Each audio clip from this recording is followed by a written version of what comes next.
दोस्तों, किसी को कामयाबी बहुत जल्दी मिल जाती है और किसी को कामयाबी मिलने में बहुत ही समय लगता है और किसी को मिलती भी नहीं। हम सब बहुत मेहनत करते हैं, लेकिन कभी कभी हमारी मेहनत के हिसाब से हमें उसका फल प्राप्त नहीं हो पाता है। और आपने देखा होगा कि कुछ लोग थोड़ा ही परिश्रम किए और वे लोग बहुत आगे निकल गए। आप कहते भी होंगे, अरे वह तो पढ़ने में मेरे से धीमा था, लेकिन फिर भी हमसे आगे निकल गया। आप जो सोच रहे हैं वह चीज आपके हिसाब से नहीं हो रही है और बार बार असफलता का मुंह ही देखना पड़ रहा है। और अंत में खुद को आप लाचार पा रहे हैं, खुद को कमजोर पा रहे हैं। कई बार होता है कि हम सब इतने असफल हो जाते हैं कि फिर हमारा मन टूट जाता है। हम खुद को बहुत ही कमजोर और हारा हुआ महसूस करने लग जाते हैं और बहुत निराशा भी होती है। और निराशा क्यों ना हो, दुखी क्यों ना हो हम, क्योंकि हमने तो बहुत परिश्रम किया था, जितना हमसे होना चाहिए था उतना किया था, लेकिन मुझे उस परिश्रम के हिसाब से उसका फल नहीं मिल पाया और एक बार फिर असफलता का मुंह देखना पड़ा। दोस्तों, अगर यह सारी सिचुएशन, यह सारी समस्याएं आपके भी जीवन में घटित हो रही हैं या ना भी घटित हो रही हैं, तो भी आप इस वीडियो को छोड़कर कहीं ना जाइएगा, क्योंकि कुछ ऐसी बातें आपको पता चलेंगी जो कि शायद आप इससे पहले कहीं सुने हों। जो बातें मैं आपको बताने वाला हूं, वह सारी बातें आपको इन सभी मुश्किलों से बाहर निकाल लेंगी। जैसे आज के समय में स्कूल है, वैसे ही पुराने समय में आश्रम हुआ करते थे। उस समय के लोग अपनी शिक्षा ग्रहण करने के लिए आश्रम में जाया करते थे। उस समय हर शिष्य अपने गुरु का बहुत ही सम्मान करता था। प्राचीन समय में किताबी ज्ञान से ज्यादा लोगों को व्यवहारिक ज्ञान सिखाया जाता था। प्राचीन समय में एक आश्रम था जिसमें विभिन्न प्रकार के विद्यार्थी गुरु से शिक्षा ग्रहण करते थे। आश्रम से सभी बच्चे शिक्षा ग्रहण करने के बाद अपने अपने राज्य को वापस लौट जाते थे। उन्हीं शिष्यों में राजवीर नाम का एक शिष्य था। वह भी अपने गुरु से शिक्षा ग्रहण करने के बाद अपने राज्य वापस लौट आता है। वापस आने के बाद सभी लोग अपने अपने राज्य में अपने अपने कामों में वापस लग जाते हैं। धीरे धीरे समय बीतता गया, राजवीर और बड़ा होने लगा। उसके परिवार की दशा पहले से ही अच्छी नहीं थी। राजवीर के घर वालों ने भी यही सोचा था कि राजवीर आश्रम से जब शिक्षा ग्रहण करने के बाद आएगा तो वह बहुत ही कामयाब बनकर आएगा, अच्छे से अपने परिवार का पालन पोषण करेगा। लेकिन राजवीर के साथ ये सारी बातें उल्टी हो रही थी। वह आश्रम से शिक्षा ग्रहण करके तो आया था, लेकिन जब वह काम की तलाश में दूर दूर जाता तो उसे कोई काम नहीं मिलता था।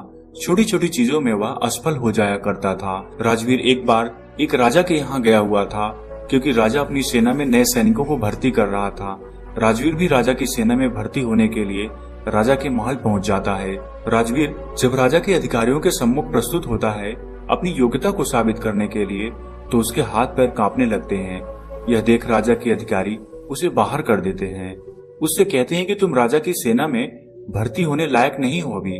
दोस्तों, इस बात से राजवीर बहुत ही निराश और हताश हो जाता है, क्योंकि उसके जीवन में अगर कोई उम्मीद भी बची हुई थी तो यही एक थी। इसके बाद वो अपने घर दुखी मन से वापस लौट आता है। घर वापस आने के बाद उसे पड़ोसियों के ताने सुनने को मिलते हैं। लोग कहते हैं कि राजवीर तो बहुत पढ़ा लिखा है, पर इसे कोई काम नहीं मिल रहा है। कोई कहता है कि ये तो आश्रम में ठीक से पढ़ा ही नहीं होगा, और कुछ लोग तो यहाँ तक कि कहने लगते हैं कि इसकी सोचने समझने की शक्ति ही कम है, इसलिए इसका दिमाग सही तरीके से काम नहीं कर पा रहा है। मतलब लोग उसे तरह तरह के ताने मारते थे। इस बात से राजवीर बहुत ही ज्यादा परेशान हो गया था। एक दिन उसके मन में आत्महत्या करने का विचार भी आने लगा। फिर जैसे तैसे उसने खुद को संभाला। उसने अपनी समस्या एक दोस्त से बताई। दोस्त ने कहा, राजवीर, तुम एक बार फिर आश्रम में अपने गुरुजी से मिलने जाओ और तुम उन्हें अपनी सारी समस्या बताओ, वह तुम्हारी सारी समस्याओं का निराकरण कर देंगे। राजवीर तो पहले हिचकता है कि आश्रम गए हुए बहुत दिन हो गए, पता नहीं गुरुजी मुझे पहचान पाएंगे कि नहीं। लेकिन जैसे तैसे वह हिम्मत जुटाकर आश्रम चला जाता है। वहीं पर उसे वही पुराने गुरु मिलते हैं जिन्होंने राजवीर को बचपन में पढ़ाया था। गुरु अब बूढ़े हो चले थे। राजवीर उन्हें अपनी सारी समस्या बताता है। गुरु बिल्कुल शांतिपूर्वक उसकी बातों को सुनते हैं। राजवीर कहता है कि हे गुरुवर, मैं कहीं भी जाता हूँ तो मैं असफल हो जाता हूँ। मैं किसी भी परीक्षा में पास नहीं हो पाता हूँ।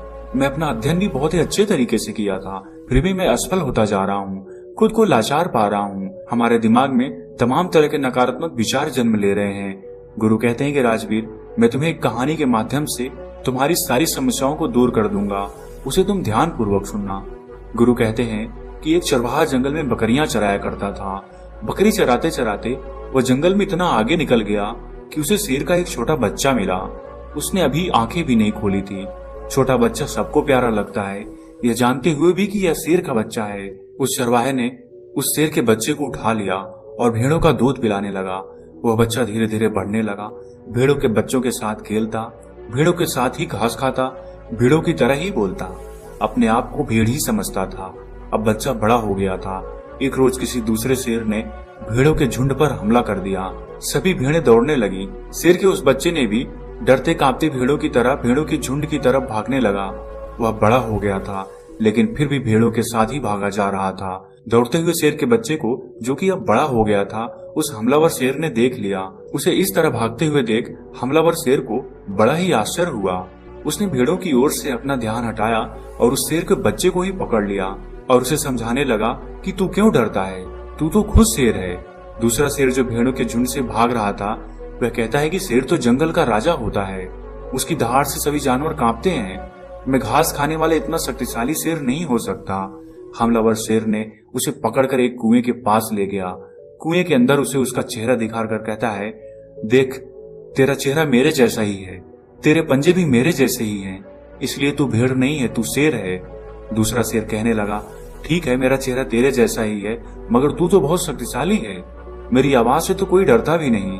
हमलावर शेर ने कहा, तेरी आवाज से भी लोग डरेंगे, बस तू खुद को शेर समझ। जिस दिन तू खुद को शेर समझ लिया, उस दिन तेरे से सब डरेंगे। बस तू खुद की अंदर की शक्ति को पहचान।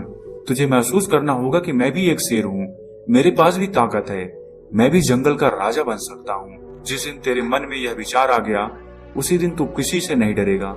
तू डर इसीलिए रहा है, या यूं कहें कि डरकर इसलिए भाग रहा था, क्योंकि तू खुद को भेड़ समझ रहा था। जब तक तू खुद को भेड़ समझेगा, तब तक तू भागता रहेगा, क्योंकि बचपन से ही तू खुद को भेड़ समझते हुए आ रहा था और खुद को भेड़ समझने लग गया था। इसलिए तू डर के भाग रहा था, क्योंकि बचपन से ही लोगों ने तुझे भेड़ ही समझा है। किसी ने तुझे शेर कहकर पुकारा ही नहीं, इसलिए तू खुद को भेड़ समझने लगा। गुरु ने कहा, राजवीर, तुम्हारी भी जिंदगी में यही हो रहा है। तुम्हारे पास सारी योग्यताएं हैं, लेकिन तुम भी खुद को भेड़ ही समझ रहे हो। इसका सबसे बड़ा कारण यह है कि कोई तुम्हें प्रोत्साहित नहीं कर रहा है कि तुम भी कर सकते हो। लोग तुम्हें बस अपनी नकारात्मक ऊर्जा ही दे रहे हैं। लोग तुमसे बस यही कह रहे हैं कि राजवीर पढ़ा नहीं है, राजवीर योग्य नहीं है, इसलिए उसे कहीं पर भी कोई काम या नौकरी नहीं मिल रही है। तुम्हारे चाहने वाले, पास पड़ोस वाले असफलता का डर तुम्हारे दिमाग में भर दिए हैं। बचपन से ही वे लोग तुम्हें अयोग्य ही बोल रहे हैं और अयोग्य ही समझ रहे हैं। इससे तुम्हारी मानसिक दशा अयोग्य सी हो गई है। तुम कैद हो गए हो, तुम खुद को हारा हुआ महसूस करने लगे हो, क्योंकि लंबे समय तक जब किसी को अयोग्य असफल बोला जाएगा, तो उसका दिमाग सच में अयोग्य असफल हो जाता है। वह खुद को कमजोर और लाचार समझने लगता है, क्योंकि लोगों ने उसे कमजोर, लाचार ही बोला है। इस दुनिया में प्रोत्साहित करने वाले लोग बहुत ही कम हैं। राजवीर, चारों तरफ लोग तुम्हें बस नकारात्मक ऊर्जाएं ही देंगे। वह तो चाहते हैं कि तुम जिंदगी में सफल ना हो, तुम भेड़ ही बने रहो, क्योंकि वे लोग तुम्हें भेड़ की ही तरह पालना चाहते हैं। उन्हें भी डर है कि अगर तुम शेर बन गए तो तुम उन्हें खा जाओगे, क्योंकि शेर से सब डरते हैं। अर्थात उन्हें डर है कि तुम जिंदगी में आगे निकल जाओगे। अगर जिंदगी में कोई व्यक्ति आगे निकलता है, तो सबसे पहले पास पड़ोसियों को ही दुख तकलीफ होती है।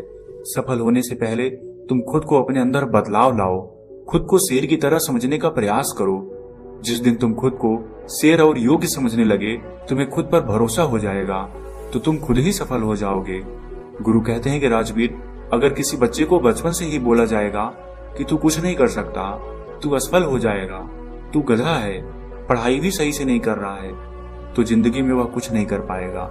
ये सभी बातें उसे भेड़ बना देंगी, क्योंकि वह बचपन से ही खुद को भेड़ समझने लग जाता है। यहाँ भेड़ से तात्पर्य यह है कि वह खुद को कमजोर और लाचार समझने लग जाता है। उसे लगता है कि वह जिंदगी में सफल ही नहीं हो सकता। लोग उसे खुद कमजोर बना देते हैं। लेकिन अगर उसके दिमाग में बचपन से ही बोला जाए कि तू शेर है, तू कर सकता है, तेरे अंदर बहुत ताकत है, तेरे अंदर बहुत हिम्मत है, दुनिया की कोई भी ताकत तुझे सफल होने से नहीं रोक सकती।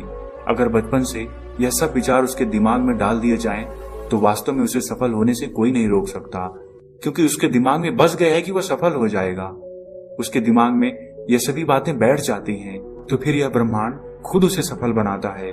बच्चा जब 7 साल का होता है, तो लोग जो भी बोलते हैं, उसके इर्द गिर्द क्या चल रहा है, वह यह सब बातें बहुत ही अच्छे से सुनता है और समझता भी है।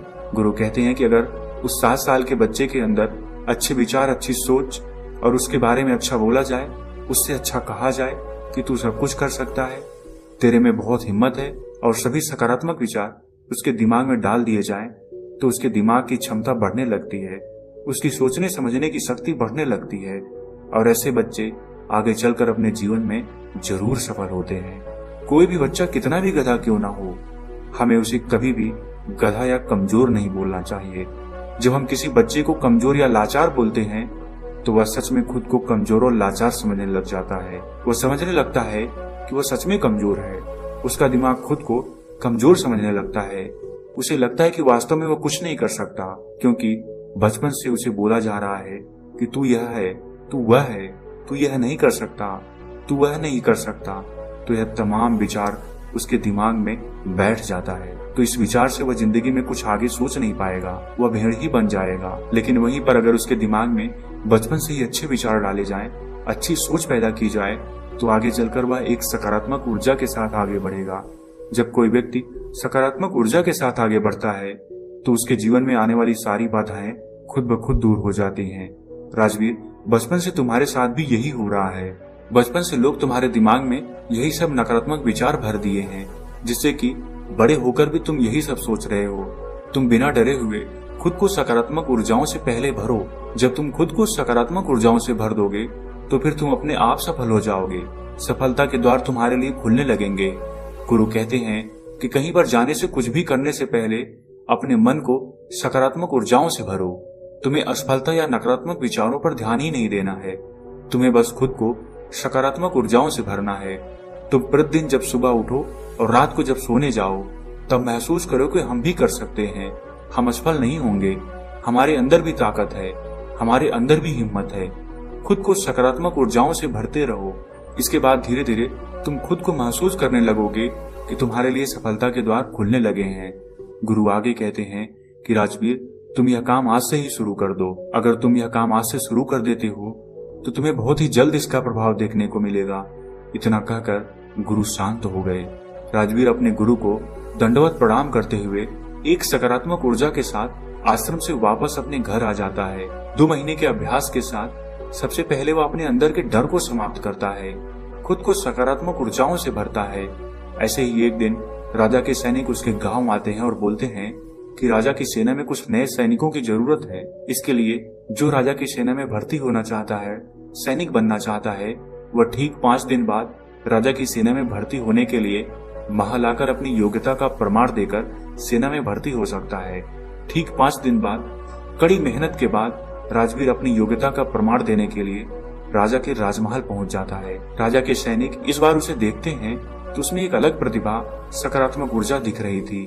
वह पहले से डर नहीं रहा था। इस बार राजवीर अपने सभी परीक्षा में पास हो जाता है। राजा की सेना में वह भर्ती भी हो जाता है। जब राजवीर के घर वालों को यह बात पता चली तो वे सब बहुत ही खुश हो गए। दोस्तों, गुरु के माध्यम से आज हमें ऐसी बातें पता चली जो कि हमारे लिए किसी वरदान से कम नहीं है।